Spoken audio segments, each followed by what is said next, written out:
I learned the hard way that moving to Pine Ridge, Colorado would be the worst decision of my life when I got fined $300 for shoveling snow at 5:30 in the morning. Let me back up a bit. My name is Zachary Brennan, and I moved to this supposedly peaceful mountain community 6 months ago after landing a remote job with a tech company. The houses were beautiful, the views were incredible, and the neighborhood seemed perfect. What I didn't realize was that the homeowners association was run by a woman named Patricia Henderson, who treated the HOA bylaws like they were the 10 Commandments handed down from above. Patricia was exactly what you'd picture when someone says the word Karen. She was 52 years old, always wore her blonde hair in that speak to the manager style, and drove a white BMW with a bumper sticker that said HOA Board President, like it was something to be proud of. She lived in the biggest house at the end of Maple Drive, right where the main road connected to the highway. Her property sat at a choke point where everyone had to pass to get in or out of our little subdivision. The first time I met her was 3 days after I moved in. I was unloading boxes from my truck when she pulled up in that BMW, rolled down her window, and immediately started telling me that my truck was parked at an angle that violated Section 12.4 of the HOA regulations. I had no idea what she was talking about, but I adjusted it anyway just to avoid conflict. That was my first mistake. Appeasing Patricia only made her more aggressive. Over the next few months, I got written up for having my garbage cans visible from the street after 7 a.m. on trash day, for planting flowers that weren't on the approved list, and for having a welcome mat that was apparently the wrong shade of brown. Each violation came with a $50 fine that I had to pay within 30 days or face additional penalties. I tried to follow the rules. I really did. I read through the entire 78-page HOA handbook and did my best to comply with every ridiculous regulation. But Patricia always found something. She would drive through the neighborhood 3 times a day looking for violations, and I swear she had it out for me specifically. Then winter came. Colorado winters are no joke, and Pine Ridge sits at an elevation where we get absolutely dumped on with snow. The first major storm hit in mid-December, dropping 18 inches overnight. I woke up at 5:30 in the morning because I had an important video conference at 8 a.m., and I needed to make sure my driveway was clear in case I needed to run to the office supply store for a replacement webcam. Mine had been acting up and I wanted a backup plan. I bundled up in my heavy coat, pulled on my boots, and headed outside with my snow shovel. The street was completely quiet. Every house was dark except for a few porch lights. The snow was still falling lightly, and my breath made clouds in the freezing air. I started clearing my driveway, working quickly because it was cold enough to freeze exposed skin. I was about halfway done when I heard a door slam. I looked up to see Patricia marching down the street in her bathrobe and duck boots, her face already red with anger. "Excuse me," she shouted from 3 houses away. "Excuse me, Zachary." I stopped shoveling and leaned on my shovel, watching her approach. My gut told me this wasn't going to be pleasant. "You have any idea what time it is?" she demanded when she got close enough to speak at a normal volume. I pulled out my phone and checked. "It's 5:40 now. I started around 5:30. "Exactly," she said, crossing her arms.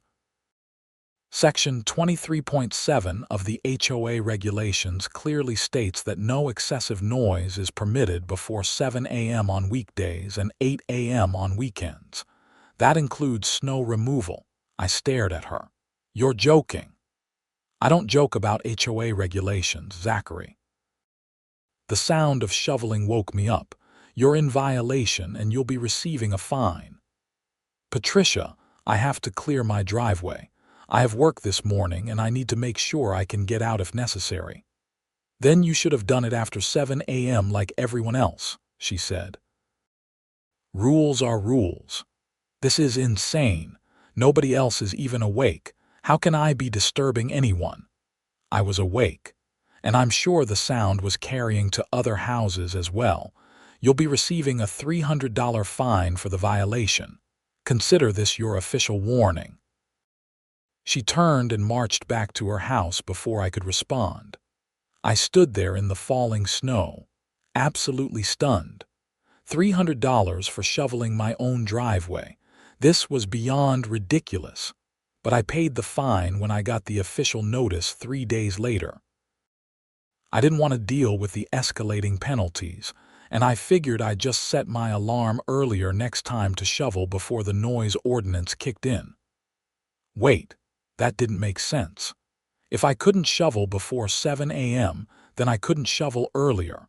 I just have to wait until after 7. The problem was that my work schedule didn't always align with Patricia's arbitrary rules. I brought it up at the next HOA meeting in January, thinking surely the other board members would see how ridiculous this was. I was wrong. The meeting was held in the community center, a small building near the entrance of the subdivision. There were about 20 homeowners present, plus the 5 board members. Patricia sat in the middle as president, flanked by her allies. Margaret Chen, the vice president, and Robert Foster, the treasurer. The other 2 board members, Linda Martinez and James Wright, seemed more reasonable but rarely spoke up against Patricia. When the floor opened for homeowner concerns, I raised my hand. "Yes, Zachary," Patricia said with barely concealed irritation. "I wanted to discuss the noise ordinance as it relates to snow removal," I said, standing up. "I think there should be an exception that allows homeowners to clear their driveways before 7 a.m. if they have work obligations. 18 inches of snow doesn't care about our schedule, and sometimes we need to leave early. The noise ordinance exists to ensure all residents can enjoy peace and quiet during early morning hours," Patricia replied immediately. "If we make exceptions for one person, everyone will want exceptions." "But it's a safety issue," I argued. "If someone has a medical emergency or needs to get to work, they should be able to clear their driveway." Medical emergencies are different. That would fall under Section 31.2, emergency provisions. As for work, that's a personal scheduling issue. You can clear your driveway after 7 a.m. or the night before. The snow was still falling heavily at midnight when I went to bed. If I'd cleared it then, it would have been covered again by morning. "Then you clear it again after 7 a.m., Patricia said with finality. "I'm not going to debate this further. The rules are clear." Margaret nodded in agreement. "We can't have everyone making noise at all hours because it's convenient for them. That's why we have these regulations." I looked around the room, hoping some other homeowners would back me up. A few people avoided eye contact. One older gentleman, Frank, who lived 2 doors down from me, spoke up. "I think Zachary has a point," Frank said. "These mountain storms can be unpredictable. A little flexibility would make sense." "Noted," Patricia said dismissively. "Anything else?" The meeting moved on to other topics, and my concern was effectively ignored. I left feeling frustrated and defeated. $300 for shoveling snow at 5:30 in the morning. It was theft masquerading as community standards. 2 weeks later, the weather forecast predicted another massive storm. This one was supposed to be even bigger than the December storm, with accumulations between 24 and 30 inches. The forecast had been consistent for 3 days, and everyone in the neighborhood was preparing. I watched the forecast obsessively. The storm was set to start Tuesday evening and continue through Wednesday afternoon. I had a critical client presentation on Thursday morning that I absolutely could not miss. It was a video call, so I didn't need to leave the house, but I wanted to make sure I had options in case my internet went down or I needed to get to somewhere with better connectivity.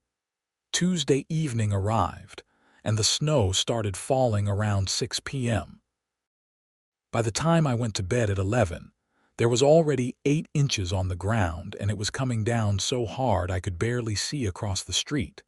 I set my alarm for 6:55 a.m. I'd wait until 7 on the dot to start shoveling, following Patricia's precious rules to the letter. But when I woke up Wednesday morning and looked outside, my stomach dropped. There had to be at least 26 inches of snow, maybe more in the drifts. My driveway was completely buried. The street was impassable. Snow was still falling steadily. I got dressed and headed outside at exactly 7 a.m. The cold hit me like a wall. It had to be around 5 degrees Fahrenheit, and the wind was brutal. I started shoveling, but after 10 minutes, I realized this was going to take hours. The snow was heavy and wet, perfect for building snowmen but terrible for shoveling. My back was already aching, and I'd barely made a dent. That's when I noticed Patricia's BMW trying to navigate the unplowed street. She lived at the end of the road where it connected to the highway, and she was apparently trying to leave. But the street was completely impassable.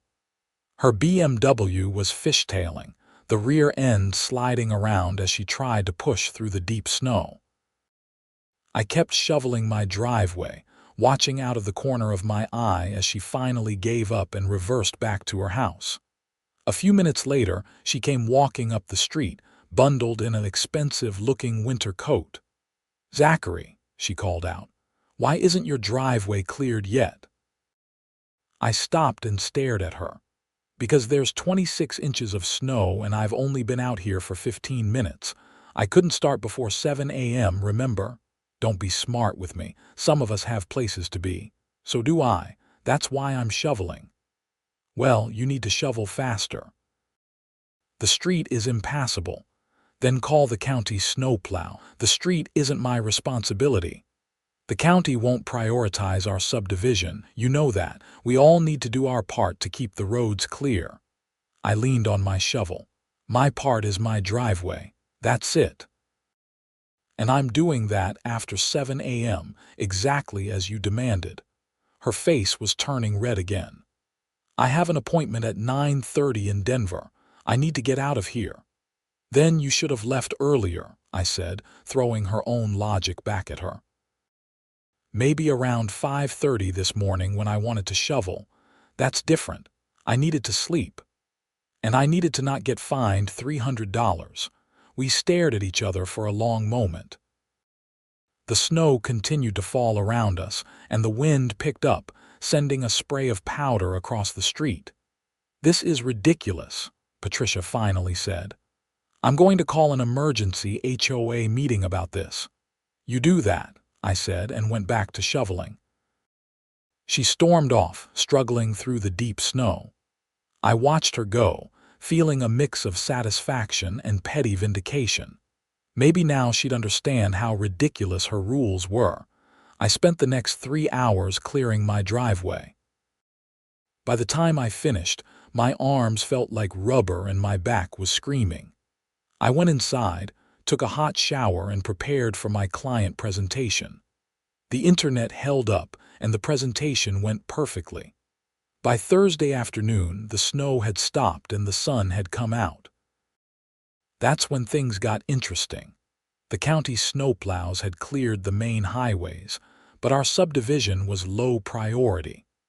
The only way in or out was through the road that passed by Patricia's house, and that road was completely blocked by snow. The county had actually plowed the highway, but in doing so, they'd pushed a massive wall of snow right across our access point. It was at least 5 feet high and stretched about 20 feet across. A few neighbors with trucks and SUVs tried to push through, but even they couldn't make it. We were effectively snowed in. Thursday evening, Patricia sent out an email to all homeowners. The The subject line was Emergency Neighborhood Snow Removal. The email explained that we were cut off from the highway and needed volunteers to help clear the access road. She was organizing a group effort for Friday morning at 8 a.m. I deleted the email. Friday morning came, and I watched from my window as about 10 neighbors gathered at the access point with shovels. Patricia was directing them like a general commanding troops. They started working on the snow wall, but it was slow going. That wall was massive, and the temperature had dropped overnight, turning the top layer into ice. My phone rang. It was Patricia. I let it go to voicemail. She called again. I ignored it again. Then she started texting me. "Zachary, where are you? We need all hands on deck. This is a community effort. Everyone needs to participate. I'm coming to your house if you don't respond." I didn't respond. 10 minutes later, there was aggressive knocking on my door. I walked over and opened it to find Patricia standing there, red-faced and angry. "Why aren't you helping?" she demanded. "I'm busy," I said calmly. "Busy? We're all trapped here. This is an emergency." "Sounds like a community problem," I said. "I've got my own driveway to worry about." "Your driveway is already clear. We need you to help with the access road." "Is the access road my responsibility according to the HOA bylaws?" She hesitated. "It's everyone's responsibility to maintain common areas. The access road isn't a common area. It's a public street maintained by the county, and even if it were, I'm not obligated to provide manual labor. That's not in the bylaws. This is about being a good neighbor, Zachary. Like you were a good neighbor when you fined me $300 for shoveling at 5:30 in the morning. Like you were a good neighbor when you dismissed my concerns at the HOA meeting. That's completely different." "No, it's not. You made it clear that rules are rules, and everyone has to follow them no matter how inconvenient." "Well, I'm following the rules. There's no bylaw that says I have to help clear the access road. You're being petty and childish." "I'm being exactly as rigid and inflexible as you taught me to be, Patricia. Now, if you'll excuse me, I have work to do." I closed the door in her face. She pounded on it a few more times, but I didn't respond. Eventually, she left. I felt a little guilty, I'll admit. There were other neighbors trapped here too, not just Patricia. But the righteous anger burning in my chest overrode the guilt. She had made my life hell over the past 6 months with her arbitrary enforcement of ridiculous rules. Now she could live with the consequences. The group worked all morning Friday, but by lunchtime they'd only cleared about half of the snow wall. A few people had to give up because of exhaustion or back pain. Patricia kept calling and texting me, alternating between demanding I help and trying to guilt-trip me about being a bad neighbor. I didn't respond to any of it. Friday afternoon, I got a text from Frank, the older gentleman who'd backed me up at the HOA meeting. "Hey, Zachary, I understand why you're upset with Patricia, but some of us really need to get out. I have a doctor's appointment Monday that I can't miss. Could you please help?" That message hit different. Frank was a good guy, and he wasn't responsible for Patricia's behavior. I thought about it for a while, wrestling with my conscience. Part of me wanted to help Frank and the other reasonable neighbors. But another part of me knew that if I gave in now, Patricia would learn nothing from this experience. I texted Frank back. "I'm sorry about your appointment. Have you tried calling the county to get them to prioritize plowing our access road?" Patricia called them. "They said they'll get to it when they can, but it might be several days." "What about calling a private snow removal company?" "Patricia's looking into it, but most of them are booked solid with the storm cleanup." I felt bad for Frank, but I still didn't go help. Instead, I spent Friday afternoon doing research. I pulled up the HOA bylaws and started reading through them carefully, looking for anything I could use. That's when I found something interesting. Section 41.6 stated that the HOA board was responsible for ensuring reasonable access to and from the community for all residents. It went on to say that the board must take appropriate action to address any access issues within 48 hours of being notified. The access road had been blocked for over 24 hours now. If they didn't resolve it within another 24 hours, they'd be in violation of their own bylaws. I also found Section 18.3, which stated that any HOA board member who fails to fulfill their duties as outlined in these bylaws could be subject to removal through a vote of the homeowners. This was getting good. I drafted an email and sent it to the entire neighborhood, copying what Patricia had done with her emergency email. Dear neighbors, I want to bring to your attention that we have been without access to the main highway for over 24 hours. According to Section 41.6 of our HOA bylaws, the board is responsible for ensuring reasonable access to and from the community, and must take appropriate action within 48 hours. I encourage everyone to document this access issue and the timeline. If the board fails to resolve this within the required time frame, we may need to consider whether our current leadership is fulfilling their duties as outlined in the bylaws. Best regards, Zachary Brennan. I hit send and sat back. Within minutes, my phone started buzzing with responses. Some people were supportive. Others accused me of being petty and making a bad situation worse. But several people, including Frank, pointed out that I was technically correct about the bylaws. Patricia called me immediately. I let it go to voicemail, but I listened to the message afterward. Zachary, you are way out of line, her voice screeched through the phone. I don't know what kind of game you think you're playing, but this is serious. People need to get out of here, and you're sitting in your house sending inflammatory emails instead of helping. This is harassment, and I will not tolerate it. You'll be hearing from the HOA board about this. I saved the voicemail, just in case. Saturday morning arrived and the access road was still blocked. The 48-hour deadline was approaching fast, set to expire Saturday evening.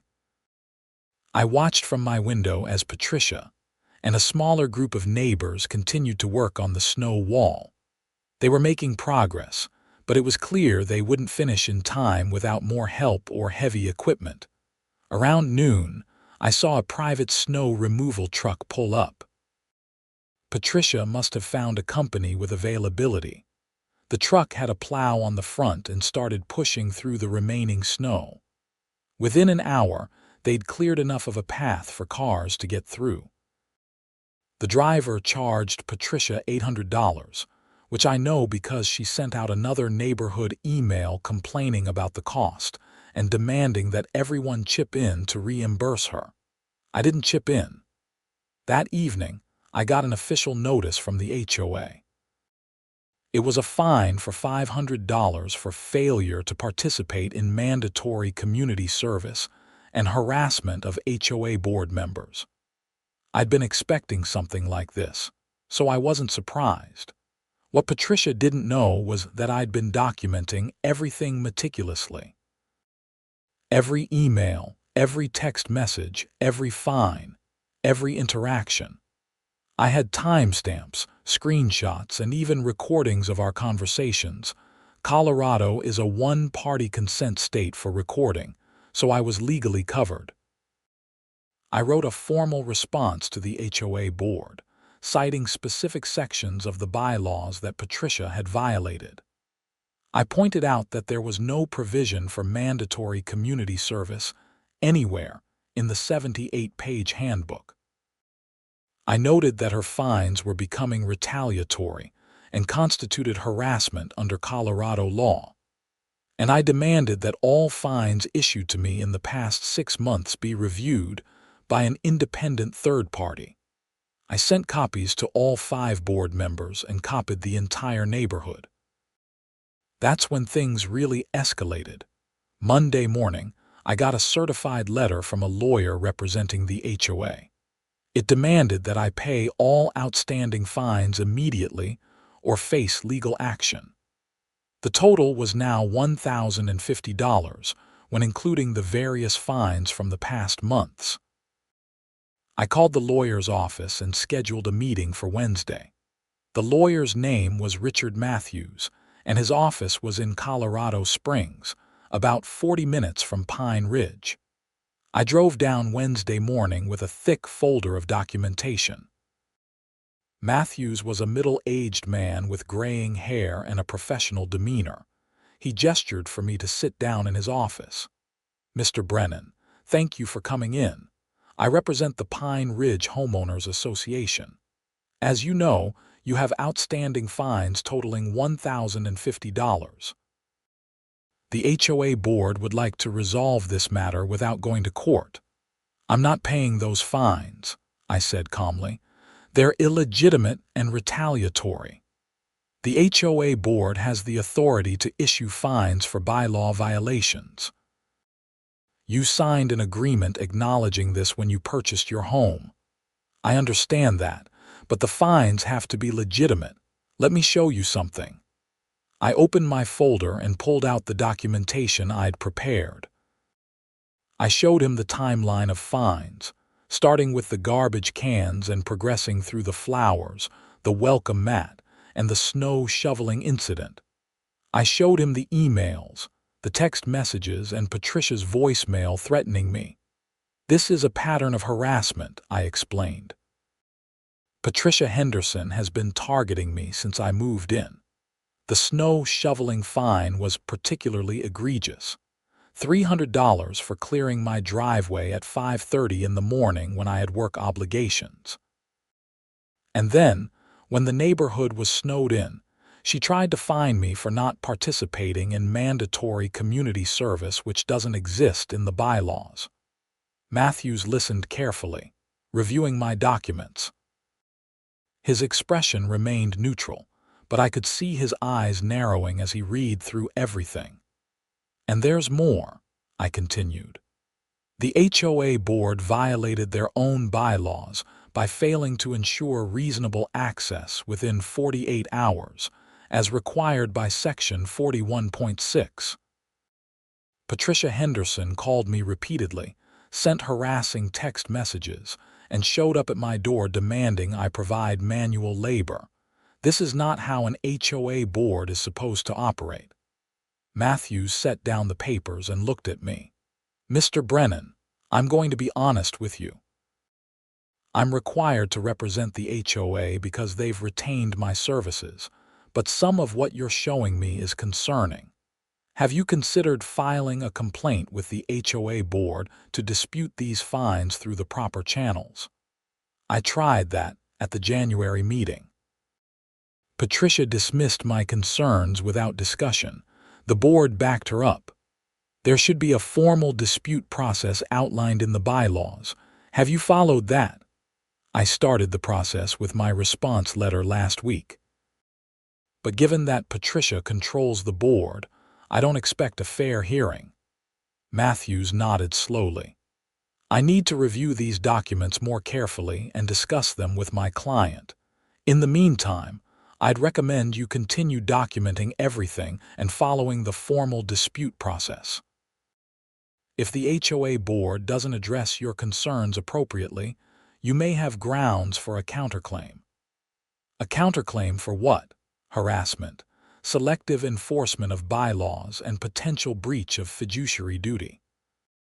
HOA board members have a legal obligation to act in the best interests of all homeowners, not to target specific individuals. That was interesting. I thanked Matthews for his time and left his office feeling slightly more optimistic. At least he seemed to recognize that Patricia's behavior was problematic. Over the next 2 weeks, I followed the formal dispute process outlined in the bylaws. I submitted written complaints about each fine, providing detailed explanations and supporting documentation. The bylaws required the board to hold a hearing within 30 days to review the disputed fines. The hearing was scheduled for late February in the community center. All 5 board members would be present, and I was allowed to present my case. Other homeowners could attend as observers. I prepared meticulously for the hearing.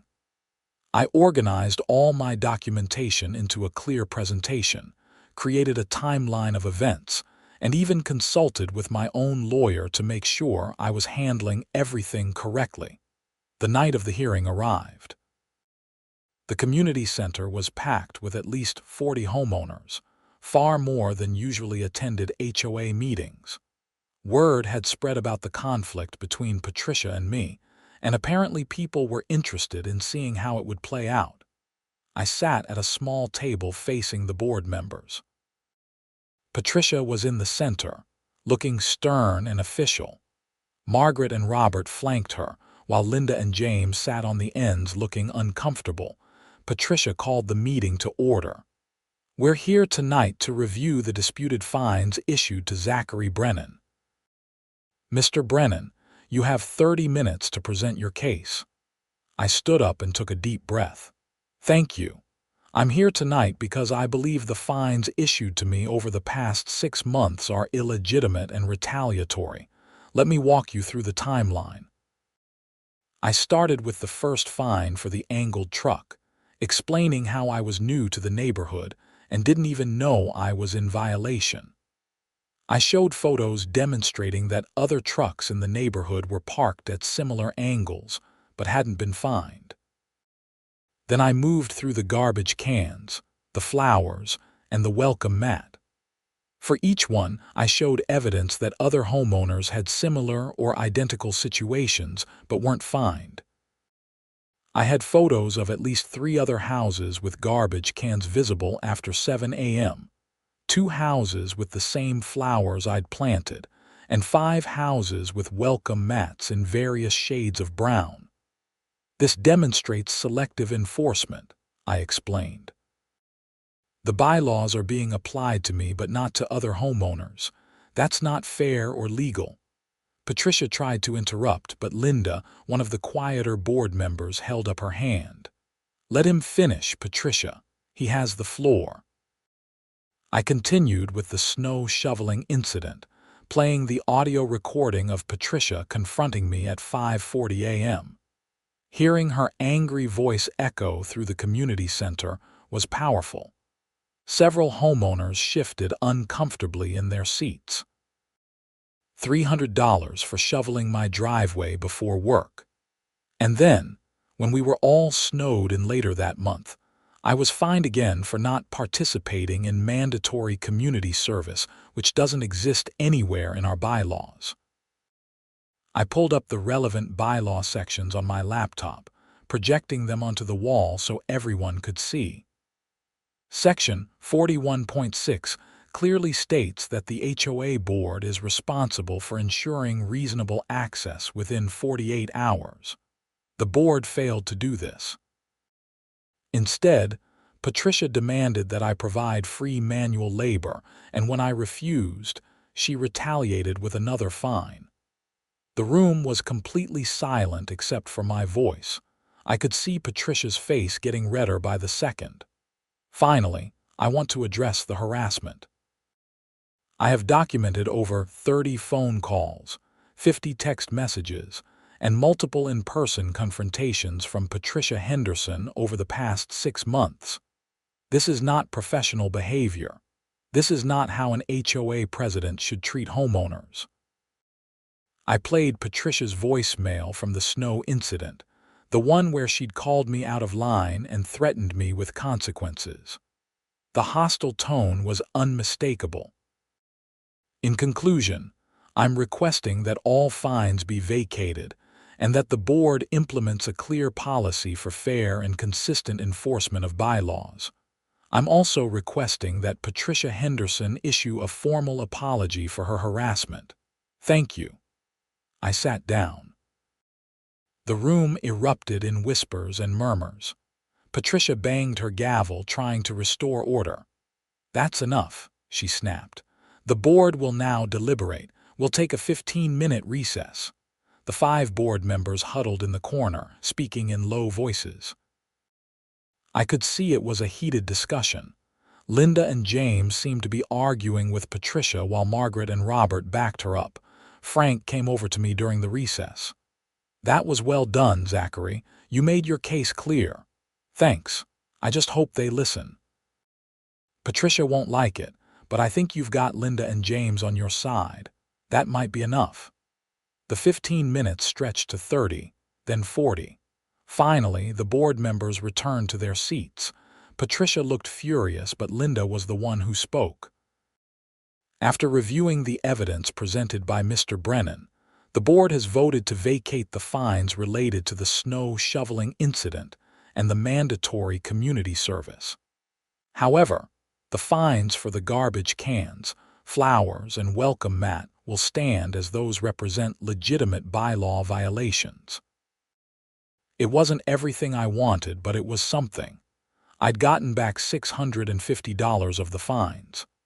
Additionally, Linda continued, the board recognizes that there may have been inconsistent enforcement of certain bylaws. Going forward, we'll be implementing a more systematic approach to ensure all homeowners are treated equally. Patricia looked like she wanted to explode, but she kept her mouth shut. James spoke next. "We also want to acknowledge that the situation during the snow emergency could have been handled better.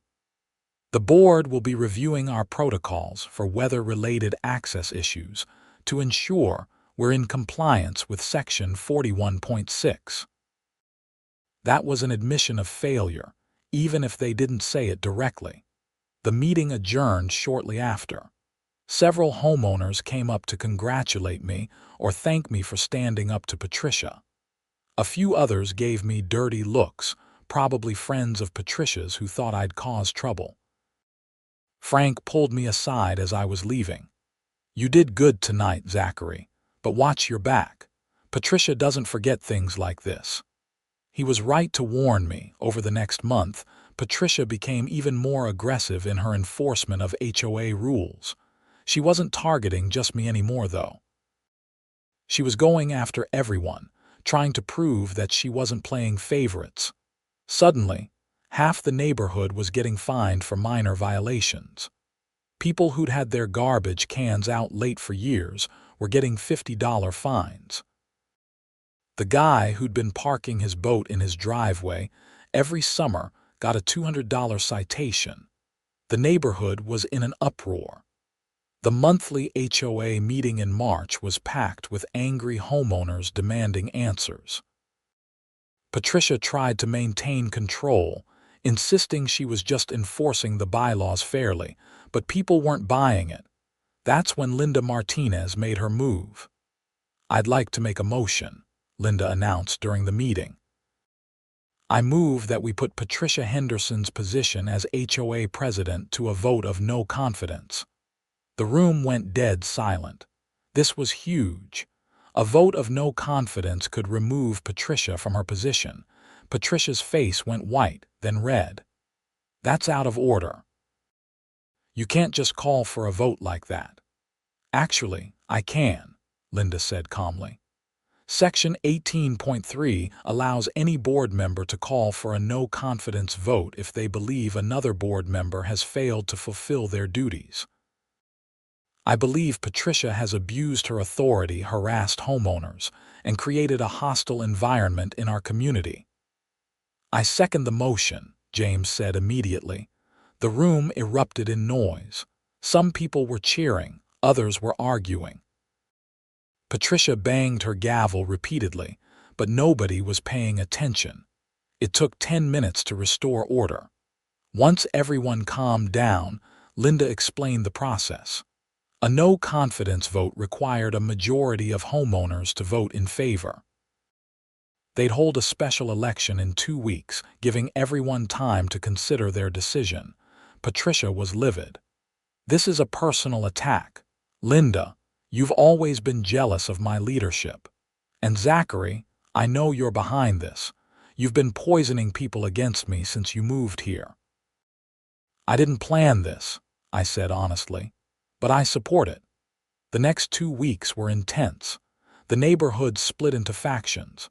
Patricia's supporters painted her as a dedicated leader who was just trying to maintain property values and community standards. Linda's supporters portrayed her as the reasonable alternative who would bring fairness and common sense to the HOA board. I stayed mostly neutral publicly, but privately I voted against Patricia when the special election came around. The results were announced at a special meeting in early April. Out of 73 homeowners in our subdivision, 61 voted. Patricia lost the no-confidence vote 37-24. She was removed as HOA president effective immediately. Linda Martinez was elected as the new president by a vote of 41-20. Patricia stood up during the meeting, her face a mask of barely controlled rage. "You people have made a huge mistake. This neighborhood is going to fall apart without proper leadership. Property values will plummet. You'll all regret this." She stormed out of the community center and didn't come back. Linda took over as president and immediately started making changes. She formed a committee to review all HOA bylaws and identify which ones were outdated or unnecessarily restrictive. The noise ordinance for snow removal was amended to allow essential snow clearing starting at 6 a.m. instead of 7 a.m. The list of approved flowers was expanded. Several other minor rules were relaxed or eliminated.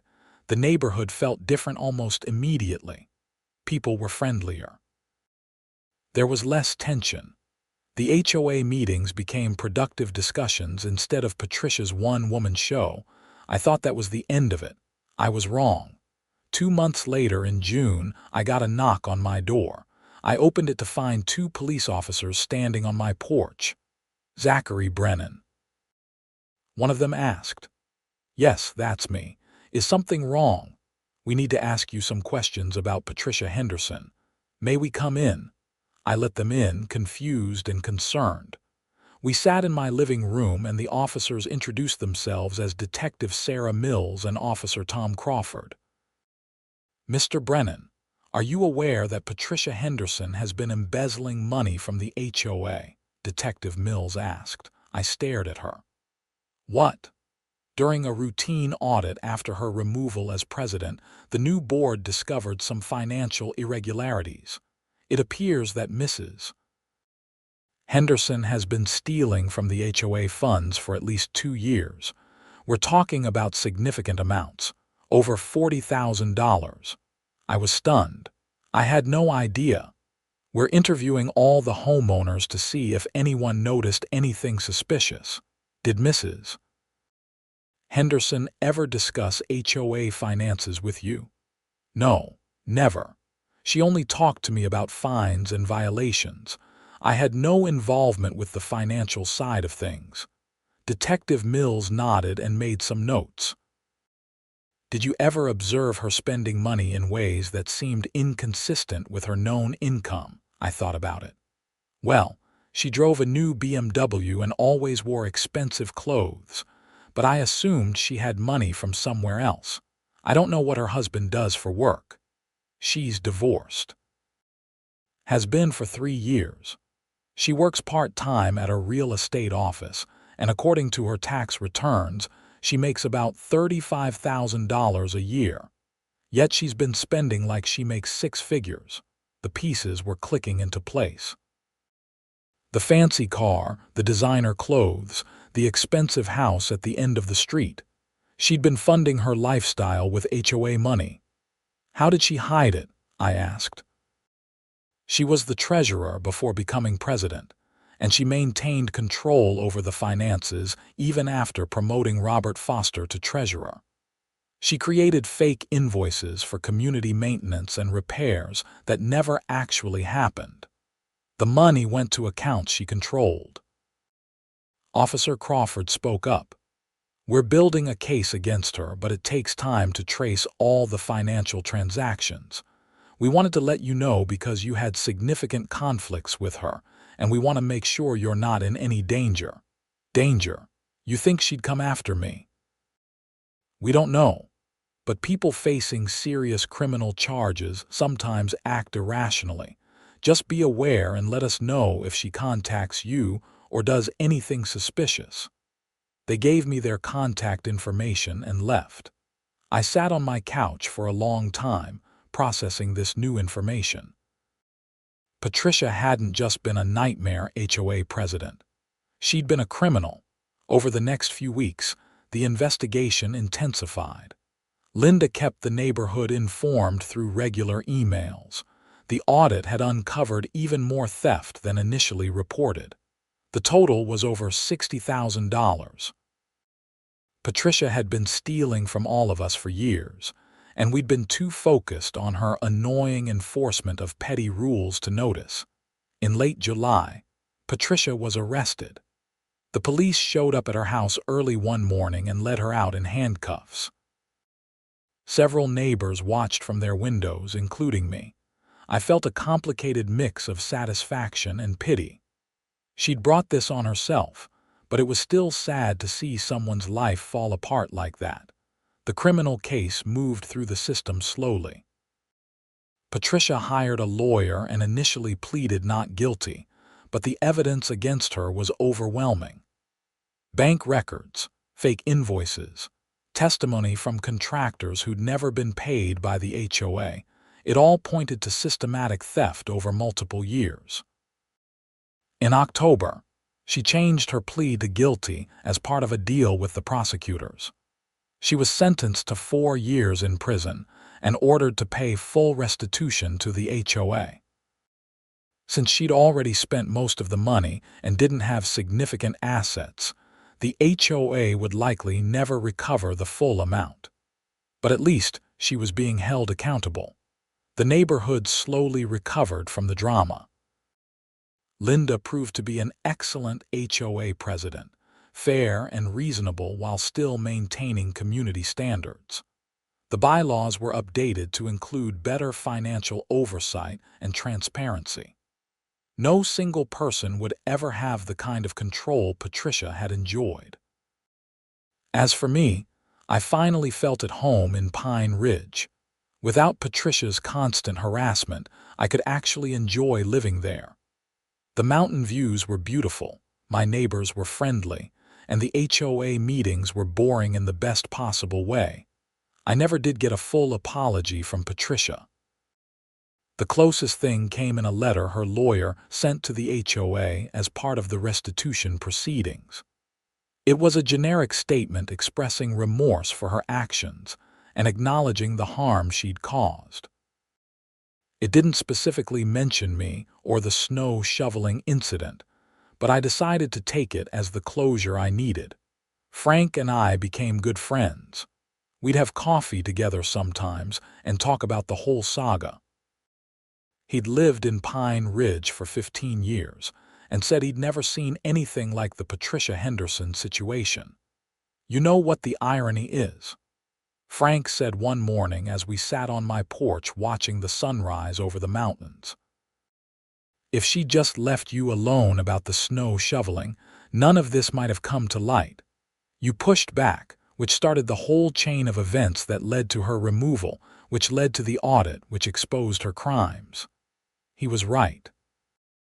If Patricia had shown even a little bit of flexibility and common sense, she might have gotten away with her embezzlement for years longer.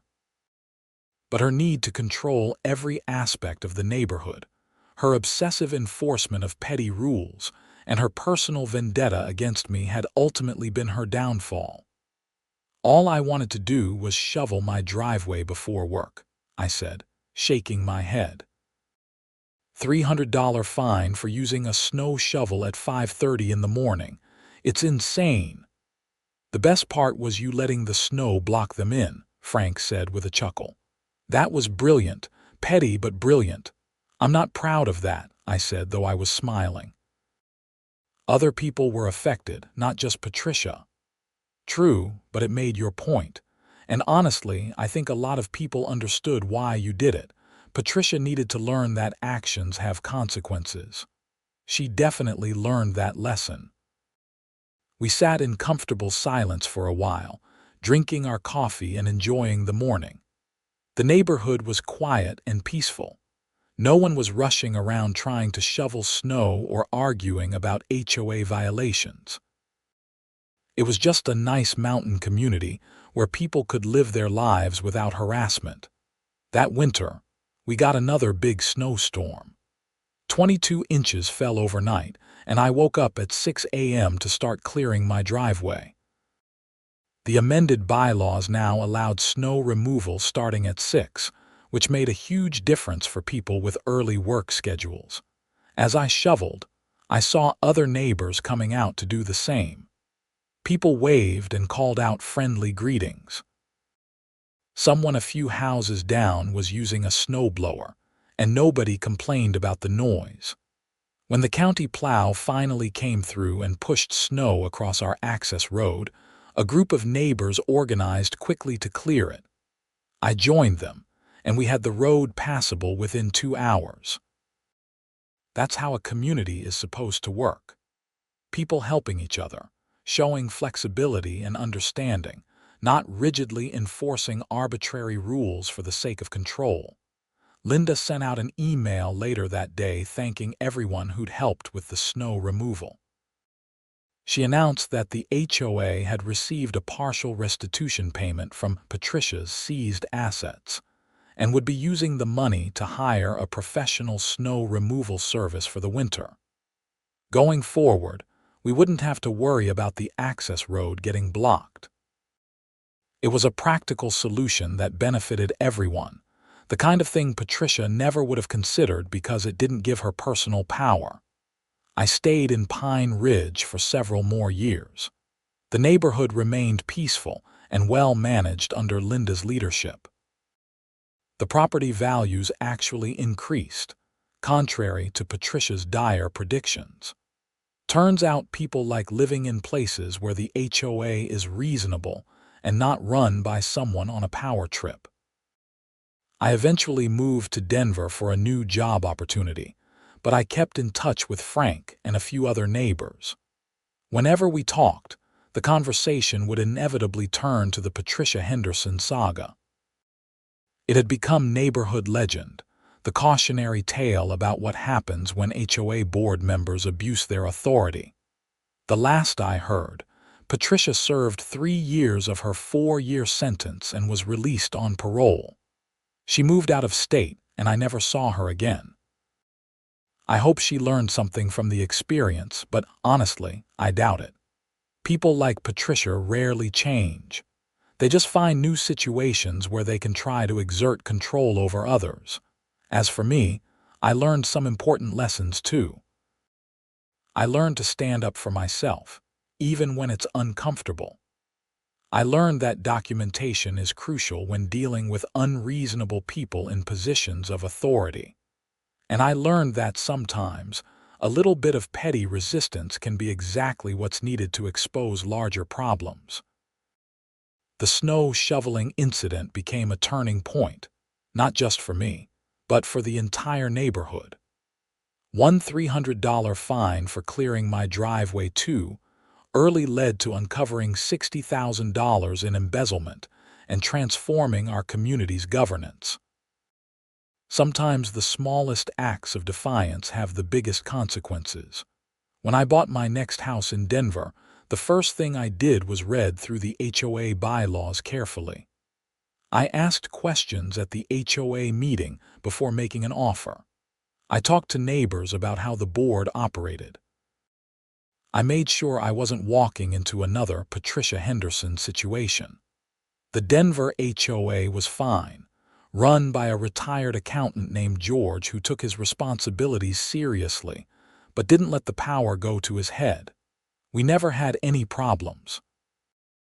It was boring and uneventful, which is exactly what an HOA should be. Looking back on the whole experience, I'm grateful for how it turned out, even though it was stressful and frustrating at the time. I made good friends, learned valuable lessons, and helped expose corruption that was harming everyone in the community. And I got a great story out of it that I've told at countless dinner parties.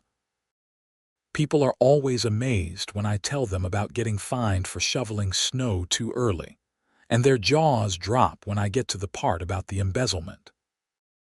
It's the perfect example of why HOAs can be so problematic when the wrong people are in charge, but also why it's important for homeowners to stay engaged and hold their boards accountable. Frank retired a few years ago and moved to Arizona to be closer to his grandkids. Before he left Pine Ridge, we had one last coffee on my porch. He brought up the snow incident again, laughing about how it had started everything. "You know, Zachary, I've been thinking about this whole thing," he said. "Patricia was stealing from us for years. She was fining people left and right, making everyone's life miserable and getting rich off our HOA dues. But she was so focused on controlling people that she couldn't help herself. She had to fine you for that snow shoveling, even though it would have been smarter to leave you alone." Her need for control was her weakness, I agreed. "Exactly. And your refusal to be controlled was what exposed her. You're like the little boy who pointed out that the emperor had no clothes. Everyone else was just putting up with her nonsense, but you said no. That took guts." "It took anger," I corrected with a laugh. "I was just mad about the fine." "Whatever it took, I'm glad you did it. This neighborhood is so much better now. Linda's done a great job, and we finally have transparency in the finances. All because you refused to accept an unjust fine for shoveling your driveway." We toasted with our coffee mugs, and I felt a sense of pride, not just in standing up to Patricia, but in being part of a community that had come together to make things better. That's what neighbors are supposed to do. Support each other, hold leaders accountable, and work together for the common good. The story of Patricia Henderson and the snow shoveling fine became something I carried with me. Whenever I faced an unjust situation at work or in my personal life, I'd remember that cold February morning when I'd refused to help clear the access road. I'd remember standing my ground against someone who abused their authority. And I'd remember that sometimes the right thing to do is to simply say no and let the chips fall where they may. Years later, I was at a community meeting in Denver when someone proposed a new rule that seemed unreasonable. It was about restricting the hours when people could use their garage doors because of the noise. I immediately thought of Patricia and the snow shoveling fine. I stood up and spoke against the proposed rule, pointing out that people needed to access their garages when their schedules required it, not when an arbitrary rule allowed it. I talked about the importance of balancing community standards with individual needs. Several other homeowners agreed with me, and the rule was voted down. After the meeting, a young woman came up to me and thanked me for speaking up. She worked night shifts as a nurse and would have been severely impacted by the garage door restriction. She'd been afraid to say anything because she was new to the neighborhood and didn't want to cause trouble. I told her about Pine Ridge and Patricia Henderson. I explained how staying silent in the face of unreasonable authority never makes things better. I encouraged her to stay engaged with the HOA and speak up when something didn't make sense. That's the real legacy of the snow shoveling incident. It taught me that individual homeowners have power when they stand up for themselves and demand accountability from their HOA boards. It taught me that documentation and following proper procedures can overcome even the most entrenched authority figures. And it taught me that sometimes refusing to comply with an unjust rule is exactly the right response. The fine that Patricia issued me for $300 ended up costing her everything. Her position, her reputation, her freedom, and years of her life in prison. All because she couldn't resist exerting control over someone who refused to be controlled. As for the snow, well, Colorado winters haven't gotten any easier. But now when I wake up to 2 feet of fresh powder, I shovel whenever I need to, secure in the knowledge that reasonable people understand that life doesn't conform to arbitrary schedules. And if someone tried to find me for shoveling too early again, I'd know exactly what to do. I'd document everything, follow the proper dispute procedures, and refuse to back down from unjust authority. Because that's what the Pine Ridge experience taught me. Stand your ground, demand accountability, and trust that the truth will eventually come to light. That's the story of how an HOA fined me for shoveling too early, how I stopped and let snow block their only way out, and how that single act of petty resistance exposed corruption and transformed an entire community. It's a story about power, accountability, and the importance of standing up for yourself even when it's uncomfortable. It's a story about how one person's refusal to accept injustice can create change that benefits everyone. And it all started with a snow shovel and a ridiculous $300 fine.